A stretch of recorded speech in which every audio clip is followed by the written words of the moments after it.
I grew up with Dolly Parton. We listened to country music in our household, so my main experience of Dolly was in the 1980s alongside Kenny Rogers. I loved the movie Working 9 to 5, which featured Dolly alongside Lily Tomlin and Jane Fonda. Also, growing up in Mobile, I traversed the, quote, Dolly Parton Bridge on I-65, so named for the appearance of the support arches from a particular perspective.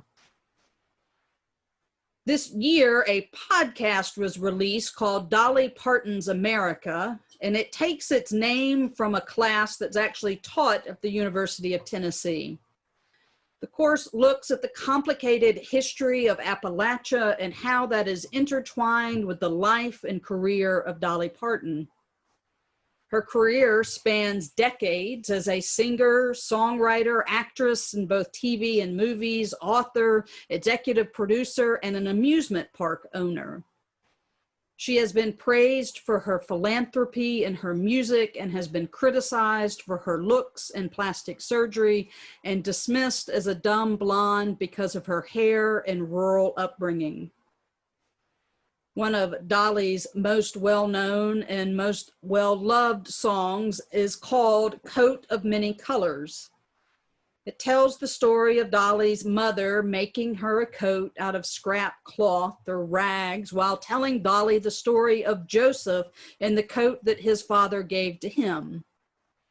It is a sweet song that focuses on the love between parent and child, and it perhaps reflects the way a lot of us remember hearing the story of Joseph as children. Now, Dolly doesn't just leave us with just the saccharine part about loving her mother. She quickly lets the song take a sour turn. When she shows up proudly wearing her coat of many colors to school, the kids don't look at it as something beautiful. They don't see it as a symbol of parental love, but instead they see it as a mark of Dolly's poverty and otherness. Dolly redeems the story in the final verse of the song by pointing out that even though she was poor financially, she was rich in love. Joseph's story that we hear today can't be as neatly or clearly resolved as a country music song. As a child, I was the youngest in my family. I was a daddy's girl, so I naturally identified with Joseph. But as I read this story today, I am not so quick to take Joseph's side.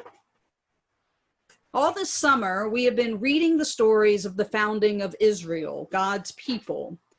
The patriarchs and matriarchs of God's people left and returned the promised land. Each generation experienced the uncertainty of whether children would be born, whether they would possess the land that God had promised. And each time, God has proven faithful to the promise that God made. The story of Joseph is the bridge from these stories of God's people in the land that was promised to the land of Egypt. And it is through the story of Joseph that God's people would end up in Egypt and be enslaved. Joseph is the child of Rachel, Jacob's favorite wife. He is his father's favorite, probably because he is the child of his father's favorite wife, and also because he's a bit of a snitch. It's after his tattling on his brothers that Joseph is given the ornate robe that is the mark of his favorite status and unearned privilege in the family. When his brothers saw that he was the favorite, the text says very clearly that they hated him. Now, Joseph didn't do much to temper his brothers' anger. 8 verses are omitted from the story, and what is left out is the recalling of Joseph telling his brother about 2 dreams that he has had, where he sees himself placed above his brothers and his brothers bowing down to him. So when Joseph goes looking for his brothers, wearing the fancy robe, his brothers make a decision to secure their status in the family by killing him. For a moment, there is hope that cooler heads will prevail when Reuben disagrees with the plan. But instead of putting a stop to everything, he devises an alternative plan to throw Joseph in a pit in the hopes that Reuben can later return and then take him home. Unfortunately, Reuben's scheme doesn't go as intended because the brothers decide to sell Joseph to passing traders. That way they get rid of Joseph and his dreams of superiority and make a quick buck at the same time. Upon discovering this, Reuben goes along with the cover-up plan, even though it causes great pain to their father Jacob. There isn't really anyone to root for in this story. Jacob favors Joseph and rewards his snitching on his brothers. Joseph lords this favoritism over his brothers, or is at least tone deaf to the effects that his recalling of these dreams has on them. His brothers hate Joseph because he is the favorite, something that he cannot control, and Reuben, who is the oldest brother, doesn't have enough courage to put a stop to all of it or to just tell the truth about what has happened.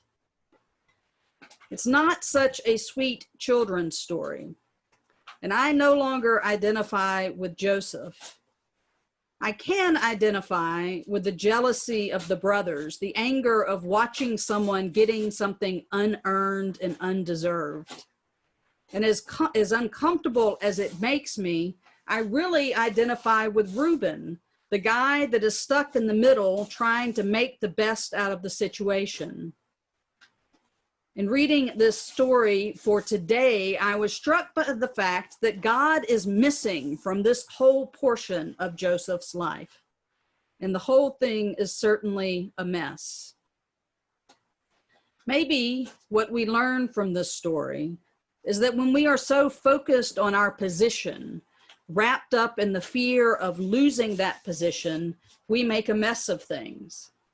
We make decisions based on fear, to the point of taking violent steps to hold on to what we think is ours. And our country, our leaders on both sides, have done a great job of making us afraid of each other, afraid that those people over there are going to take what is ours. I think most of us, or many of us in the current age, might identify with Reuben, trying to make the best out of a bad situation, but being not quite brave enough to risk everything to just say no to what is going on around us.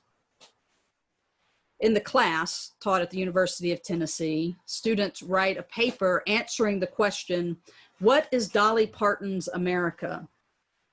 Many point to the fact that at a Dolly concert, you find this whole mix of people: rich, poor, rural, urban, young, old, men, women, gay, straight, Trump voters standing alongside drag queens listening to Dolly Parton perform. They have to balance that image with the fact that Dolly Parton has made a lot of money off of perpetuating the hillbilly stereotype and the myth of the Old South. At the same time, she has done transformative outreach work with literacy in the South, giving away tens of millions of books to children. She embraces the LGBTQ community. She raised money after the fire in the Smoky Mountains in 2016 and gave $1 million to Vanderbilt for COVID research. Dolly Parton is a complicated figure and cannot even be simplified as easy as the stories as she tells in her songs. Our country is complicated. Our faith is complicated. We have probably, if we are honest with ourselves, at different points in our lives have been Jacob showing favoritism, Joseph lording it over people around us, Reuben trying to make the best out of a difficult situation, or brothers so blinded by jealousy, willing to do the unthinkable. We're going to have to wait until next week to hear the rest of this family drama of Joseph and his brothers. We still have a long time to go to wrestle with the legacy of public figures like Dolly Parton. And we have a while to go before our country finds its way through our current upheaval. But we can take comfort in this discomforting story of Joseph and of God's people, that God will continue to be faithful and does save us. Amen.